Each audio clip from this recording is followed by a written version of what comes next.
ഡായ എന്ത് ഡാ?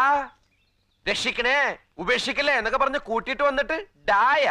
എടാ പോടാന്ന് വിളിച്ച് ശരിയാവില്ല, നമ്മളൊന്നും ശരിയാവില്ല, ഒട്ടും ശരിയാവില്ല. ഞങ്ങളുടെ മണ്ണി വന്ന് ആഭാസം കെട്ടിയാലുണ്ടല്ലോ കയ്യും കാലും മാത്രമല്ല ചിലപ്പോ കഴുത്ത് മട്ടി കളയും. പറഞ്ഞേക്കാം, ഇവിടെ ചില രീതികളും ആചാരങ്ങളൊക്കെ ഉണ്ട്, അതിനെ അവഹേളിക്കാൻ വന്ന സൈക്കിള് ഞങ്ങള്. വിളിച്ചു വരുത്തിട്ട് അപമാനിക്കുക. നിങ്ങൾക്കൊക്കെ രീതികൾ ഉണ്ടെങ്കിൽ ഞങ്ങൾക്കുണ്ട് രീതികൾ ആചാരങ്ങളൊക്കെ. അതിനൊന്നും തൊട്ട് കളിക്കാൻ ഞങ്ങള് സമ്മതിക്കില്ല. വെള്ളം വേണമെങ്കിലേ കുറച്ചൊക്കെ ആചാരം കളഞ്ഞു വിളിക്കണം. ഞാനൊന്നും നോക്കില്ല, എനിക്കിപ്പോ തുള്ളിച്ചാടണമെന്ന് തോന്നിയാ ഞാനിങ്ങനെ തുള്ളിച്ചാടും. ഒന്ന് കൂവണം തോന്നിയാ കൂവും.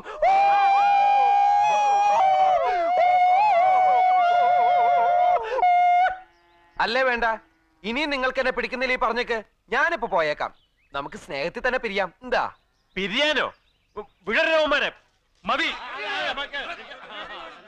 എന്തൊക്കെ വേണോ അതൊക്കെ ചെയ്യാം. ഞങ്ങളെ അവമാനിക്കുകയോ അവഹേളിക്കുകയോ എന്ത് വേണമെങ്കിലും ആവാം, ഞങ്ങൾക്ക് വഴക്കില്ല. കില്ലാടി കുടുംബക്കാരുടെ രീതിയും ആചാരങ്ങളും ഒന്നും കളയണ്ട.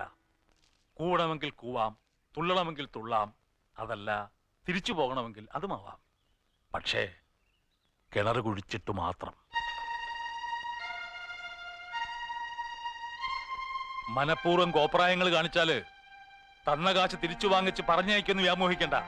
അപ്പൻ ശ്രീകണ്ഠൻ കില്ലാടിയുടെയും അപ്പൂപ്പൻ ബൊമ്മിച്ചാമി കില്ലാടിയുടെയും ആത്മാക്കൾ കിടന്ന് പിടയ്ക്കും. ചോദിച്ച പണം കയ്യിൽ വന്ന് വീണത് ആ പൂർവികരുടെ പ്രീതി കൊണ്ടാണെന്ന് കരുതിയാൽ മതി. എന്തെങ്കിലുമൊക്കെ കേട്ടിട്ടുണ്ടെങ്കിൽ കേട്ടത് മുഴുവൻ സത്യമാണ്. കുഴിക്കാനിറങ്ങുന്ന മേസ്ത്രിയെ മണ്ണിനടിയിൽ കാത്തിരിക്കുന്നത് മരണം മാത്രമാണ്. ഓരോ കോല് കുഴിക്കുമ്പോഴും മരണത്തിന്റെ മെതിയടി ശബ്ദം അടുത്തടുത്ത് വരുന്നത് കേൾക്കാം.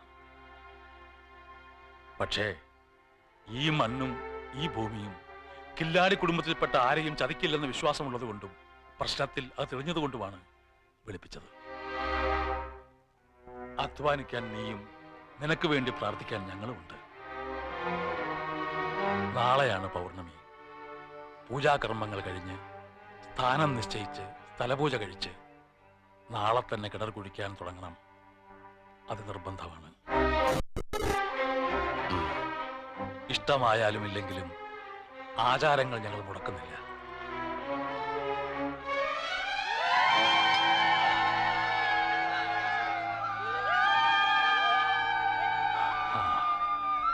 കുറച്ചു മാറി ഒരു പഴയ കെട്ടിടമുണ്ട്, അവിടെയാണ് താമസം ഒരുക്കിയിരിക്കുന്നത്. കുട്ടികൾ പോയിക്കോളൂ. വരും, നടന്നോളൂ നടന്നോളൂ. എന്താണ് എങ്ങോട്ടാണ്?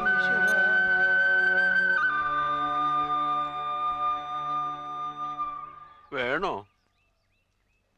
ഇവരെ കൊണ്ട് തന്നെ ഈ മണ്ണിനെ നോവിപ്പിക്കണോ?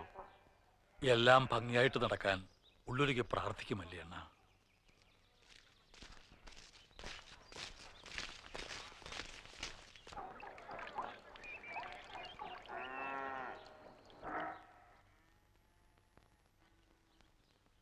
വാസുവണ്ണൻ ഇപ്പൊ സമാധാനമായല്ലോ. വലിയ നാടക ഐഡിയ ഒക്കെ ഇട്ട് വിളിച്ചോണ്ട് വന്നല്ലേ, എന്നിട്ട് ഇപ്പൊ എന്തായി? ഇത് ഇത്രയും ഏടാകുളം പിടിച്ച സ്ഥലമാണെന്ന് എനിക്ക് അറിയില്ലായിരുന്നു മോനെ. ഇനിയിപ്പോ എന്താ ചെയ്യാ? 3 ഭാഗത്തും കൊടുങ്കാടാ. അവിടെ നരഭോജികളായ കാട്ട്യാദിക്കാരും കാട്ടുമൃഗങ്ങളും ഒറ്റയാനും വയ്ക്കുക. നേരെയുള്ള വഴിക്ക് പോവാന്ന് വിചാരിച്ച സ്വപ്നഭൂമിക്കാര് പിടികൂടും.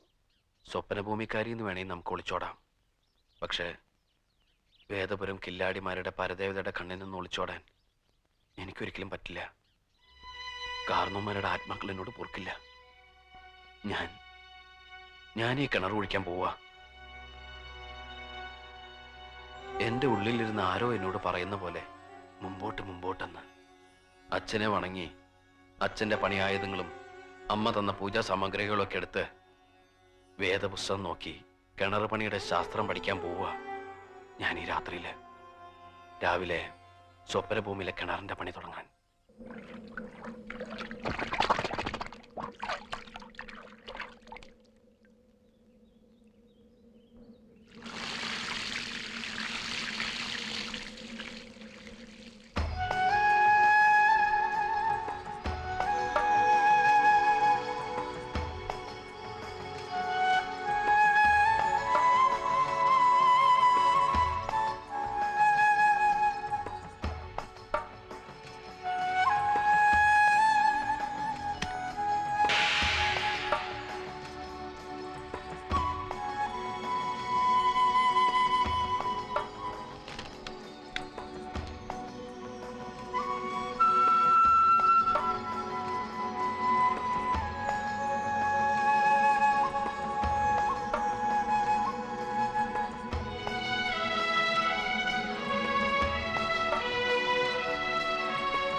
എടുത്ത് മാറ്റ്.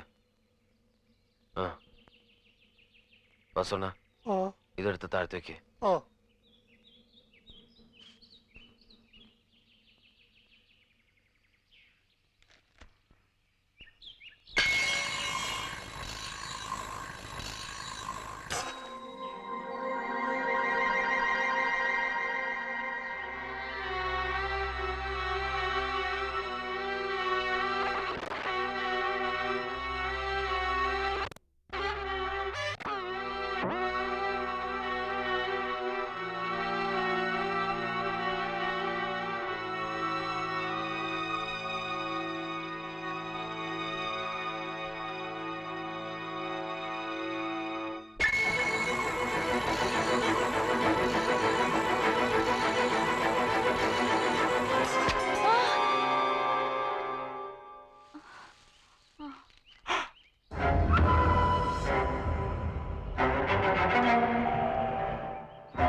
പണിയായുധങ്ങളൊക്കെ എടുത്തോണ്ട് വാ. ആ